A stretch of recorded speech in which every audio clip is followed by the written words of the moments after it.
Exhausted, I realize I have the best seat on the train.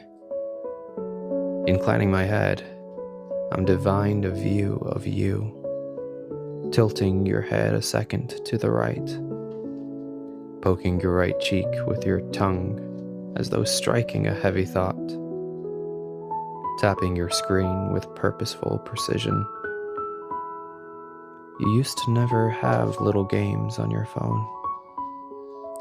Catching your eyes is witchcraft.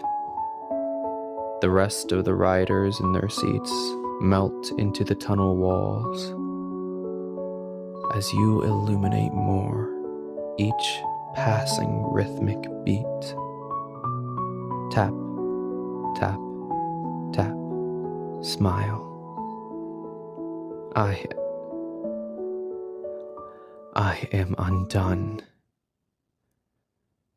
Apps on trains.